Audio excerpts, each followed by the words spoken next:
ಮೊಮ್ಮಕ್ಕಳಿಗೆ ಒಟ್ಟು ತಾತನ ಆಸ್ತಿಯಲ್ಲಿ ಇಲ್ಲ, ಹಕ್ಕು ಇಲ್ಲ. ತಾತನ ಆಸ್ತಿಯಲ್ಲಿ ಮೊಮ್ಮಕ್ಕಳಿಗೆ ಹಕ್ಕೇ ಇಲ್ಲ. ಯಾವಾಗ ನಾವು ಕೇಳಬೇಕು ಭಾಗವನ್ನು, ಯಾವಾಗ ಕೇಳಬಾರ್ದು? ನಮಸ್ಕಾರ ವೀಕ್ಷಕರೇ. ತಂದೆಯ ಆಸ್ತಿಯಲ್ಲಿ, ತಾತನ ಆಸ್ತಿಯಲ್ಲಿ ಯಾವಾಗ ಮಕ್ಕಳಿಗೆ ಆಸ್ತಿ ಇದೆ, ಆಸ್ತಿಯಲ್ಲಿ ಪಾಲಿದೆ ಅನ್ನುವಂಥದ್ರ ಬಗ್ಗೆ, ವಿಶೇಷವಾಗಿ ತಾತನ ಆಸ್ತಿಯಲ್ಲಿ ಮೊಮ್ಮಕ್ಕಳಿಗೆ ಹಕ್ಕೇ ಇಲ್ಲ ಅನ್ನುವಂಥ ಒಂದು ತೀರ್ಪು 16 ಜೂನ್ 2026ರಲ್ಲಿ ಕರ್ನಾಟಕ ಹೈಕೋರ್ಟ್ ಕೊಟ್ಟಿದೆ. ಇಲ್ಲಿ ಯಾವ ಕಾರಣದಲ್ಲಿ ಇದು ಕೊಟ್ಟಿಲ್ಲ, ಹಕ್ಕು ಕೊಟ್ಟಿಲ್ಲ ಹೆಣ್ಣು ಮಕ್ಕಳಿಗೆ ಅಥವಾ ಗಂಡು ಮಕ್ಕಳಿಗೆ ತಾತನ ಆಸ್ತಿಯಲ್ಲಿ ಅನ್ನುವಂಥ, ಇದು ದ್ವಿಸದಸ್ಯ ಪೀಠ ಕೊಟ್ಟಿರುವಂಥ ತೀರ್ಪು.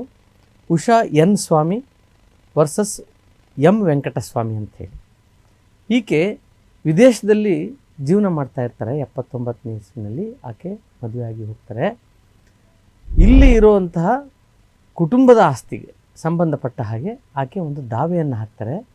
ಏನೆಲ್ಲ ವಿಷಯಗಳನ್ನು ಹೇಳ್ತಾರೆ ಅಂದರೆ, ಇಲ್ಲಿ ಇರುವಂಥ ತಾತನ ಆಸ್ತಿ ಮತ್ತು ತಂದೆ ಕೊಂಡಂಥ ಆಸ್ತಿ, ಡೆವಲಪ್ ಮಾಡಿರುವಂಥ ಆಸ್ತಿಗಳು, ಜ್ಯುವೆಲರೀಸು, ಇತರೆ ಎಲ್ಲ ಒಟ್ಟು ಕುಟುಂಬದ ಆಸ್ತಿಗಳು ಅಂತ ಹೇಳಿ ಆಕೆ ಒಂದು ಭಾಗಕ್ಕೆ ಕೇಸನ್ನು ಹಾಕ್ತಾರೆ.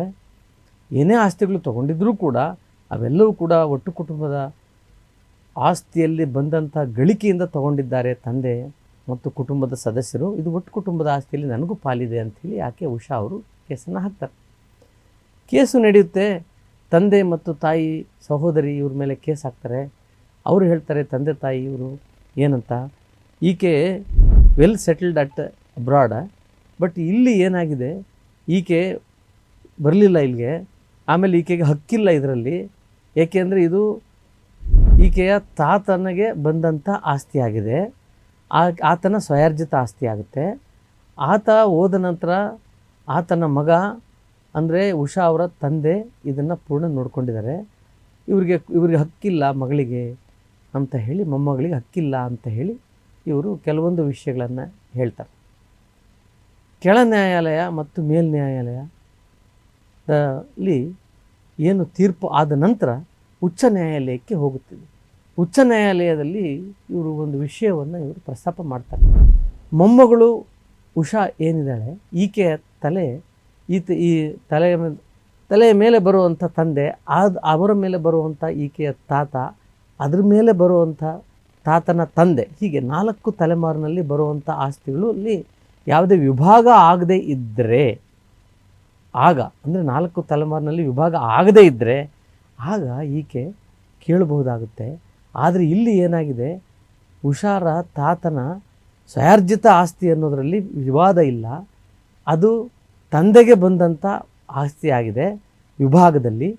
ಹಾಗಾಗಿ ಈ ಉಷಾ ಅವರ ಚಿಕ್ಕಪ್ಪನೇ ಇದರಲ್ಲಿ ಸಾಕ್ಷಿಯಾಗಿ ಹೇಳಿ, ಪ್ರತಿಕೂಲ ಸಾಕ್ಷಿಯಾಗಿ ಇದರಲ್ಲಿ ಪರಿಗಣಿಸಲ್ಪಡಬೇಕಾಗ್ತದೆ ಈ ಕೇಸಿನ ವಿಷಯಕ್ಕೆ ಸಂಬಂಧಪಟ್ಟ ಹಾಗೆ. ಹಾಗಾಗಿ ಇದು ಸ್ವಯಾರ್ಜಿತ ಆಸ್ತಿಯೇ ಆಗುತ್ತೆ, ತಂದೆಯ ಆಸ್ತಿಯೇ ಸ್ವಯಾರ್ಜಿತ ಆಸ್ತಿ ಆಗುತ್ತೆ, ಇದು ಪಿತ್ರಾರ್ಜಿತ ಆಸ್ತಿ ಅಲ್ಲ ಅಂತ ಹೇಳಿ ನ್ಯಾಯಾಲಯ ತೀರ್ಪು ಕೊಡುತ್ತೆ. ಬಂಧುಗಳೇ, ಇಲ್ಲಿ ನಾವು ಒಂದು ವಿಷಯವನ್ನು ನಾವು ಮನನ ಮಾಡ್ಕೊಳ್ಬೇಕಾಗ್ತದೆ. ಯಾವಾಗ ನಾವು ಕೇಳಬೇಕು ಭಾಗವನ್ನು, ಯಾವಾಗ ಕೇಳಬಾರ್ದು. ಮತ್ತು ಈಗ ಏನಾಗ್ತದೆ, ವಿಭಾಗ ಆಗಿರುವಂಥದ್ದು ಸ್ವಯಾರ್ಜಿತ ಆಸ್ತಿ ಆಗಿಬಿಡುತ್ತೆ ತಂದೆಗೆ. ಈ ತೀರ್ಪಿನ ಪ್ರಕಾರ ಅವರ ತಂದೆಯ ಆಸ್ತಿ ಅಂದರೆ ಉಷಾರವರ ತಾತನ ಸ್ವಯಾರ್ಜಿತ ಆಸ್ತಿ ಆದರೂ ಕೂಡ ಉಷಾರವರ ತಂದೆಯ ಸ್ವಯಾರ್ಜಿತ ಆಸ್ತಿಯಾಗಿ ಪರಿಗಣಿಸಲ್ಪಡುತ್ತೆ ಕೋರ್ಟ್. ಆತ ಏನೇ ಆಸ್ತಿಗಳನ್ನು ತೊಗೊಂಡಿದ್ರೂ ಕೂಡ, ಅದರ ಉತ್ಪಾದನೆಯಲ್ಲಿ ತೊಗೊಂಡಿದ್ರೂ ಕೂಡ ಅದು ಕೂಡ ಈಕೆಗೆ ಭಾಗ ಬರೋದಿಲ್ಲ. ಇದು ಒಟ್ಟು ಕುಟುಂಬ ಅನ್ನುವಂಥ ಪರಿಕಲ್ಪನೆ ಹೇಳಲಿಕ್ಕೆ, ನಾವು ಪರಿಭಾವಿಸ್ಲಿಕ್ಕೆ ಆಗೋದಿಲ್ಲ ಅಂಥೇಳಿ ನ್ಯಾಯಾಲಯ ಸ್ಪಷ್ಟವಾಗಿ ತೀರ್ಪು ಕೊಡುತ್ತೆ.